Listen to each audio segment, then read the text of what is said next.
Friends మనందరికీ interesting topic అండి. మళ్ళీ ఒకసారి Yes Bank share price market లో హాట్ టాపిక్ అయింది. మనందరికీ తెలిసిందే కదా, ఇటీవలే సుమిటోమో మిత్సుయి బ్యాంకింగ్ కార్పొరేషన్, ఇది ఒక జపాన్ కార్పొరేట్ బ్యాంక్ అండి, పెద్దది. ఎస్ఎంబిసి స్టేక్ బై చేయడం వల్ల ఇన్వెస్టర్స్, ఇటు స్పెక్యులేటర్స్ అందరి దృష్టి మళ్ళీ స్టాక్ పై పడిపోయింది. కానీ ప్రశ్న ఏంటంటే, గతంలో ఇన్వెస్టర్స్ కి బ్యాడ్ ఇన్వెస్ట్మెంట్ ఎక్స్పీరియన్స్ ఇచ్చిన ఈ స్టాక్ ఇప్పుడు మలుపు తిరుగుతుందా అనేది మనకి ఇప్పుడు ప్రశ్న.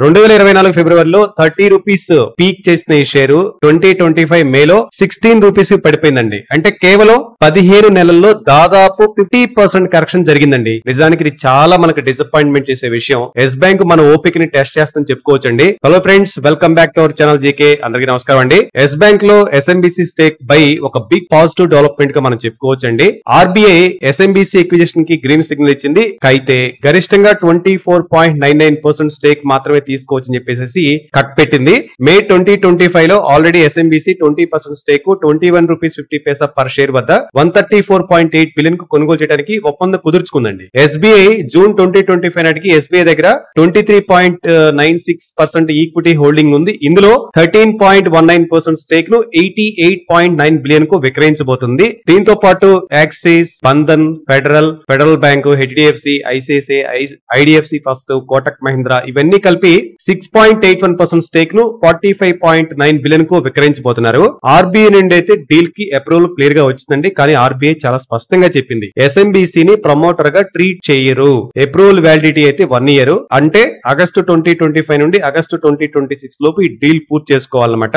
ఎస్ బ్యాంక్ ఇప్పుడు ఫీ బేస్డ్ ఇన్కమ్ గ్రోత్ పై కూడా ఫోకస్ చేస్తుందండి. అంటే corporate banking fees, forex services, insurance distribution స్టడీగా పెరుగుతున్నాయి. Third party product sales and retail life insurance premium నుంచి కూడా మంచి మొమెంటం ఇస్తున్నాయి. డిజిటల్ సైడ్ గా కూడా బ్యాంక్ అగ్రెసివ్ గా మూవ్ తీసుకుందండి. Mobile and internet banking usage బలంగా పెరుగుతుంది. సెల్ఫ్ సర్వీసెస్ కియోస్క్ నెట్వర్క్ కూడా బాగా ఎక్స్పాండ్ చేసుకుంటుంది. ఫిన్టెక్ పార్ట్నర్షిప్స్ ద్వారా AI powered chatbots, virtual assistants 24/7 seamless customer support అందిస్తుందండి. ఇటు బ్లాక్ చైన్ అడాప్షన్ కూడా చేసుకుంది. దీని ద్వారా సెక్యూరిటీ, ట్రాన్స్పరెంటీ, ఎఫిషియన్సీ మరింత మెరుగుపరుస్తుంది అనమాట.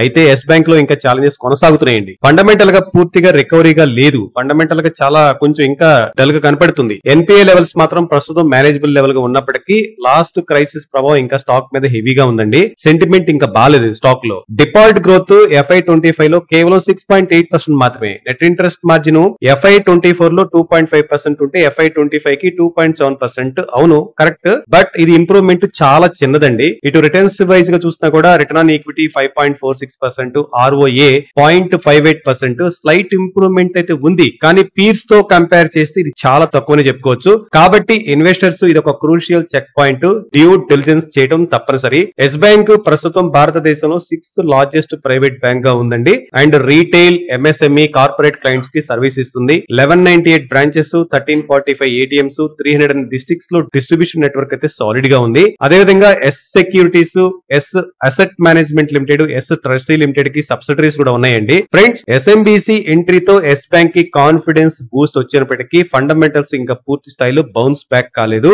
అందుకే మన ఇన్వెస్టర్స్ కేర్ఫుల్ గా స్టెప్ బై స్టెప్ అప్రోచ్ తీసుకుంటే మంచిది అనుకుంటున్నాం. చివరికి రిస్క్ అండ్ రివార్డ్ బ్యాలెన్స్ చేయగలిగిన వారికి మాత్రమే ఈ గేమ్ లో ఎడ్జ్ ఉంటుంది, గుర్తుపెట్టుకోండి. ఫ్రెండ్స్, మరి మీరేమంటారు? ఎస్ బ్యాంక్ మళ్ళీ గోల్డెన్ కమ్ బ్యాక్ ఇస్తుందంటారా, లేకపోతే ఒక లాంగ్ రోడ్ అహెడ్ ఉందంటారా? కింద కామెంట్స్ లో మీ అభిప్రాయం తప్పకుండా చెప్పండి. మరియు ఇలాంటి ఫైనాన్షియల్ ఇన్సైట్స్ కోసం జీకే తెలుగు సబ్స్క్రైబ్ చేయడం మర్చిపోద్దు.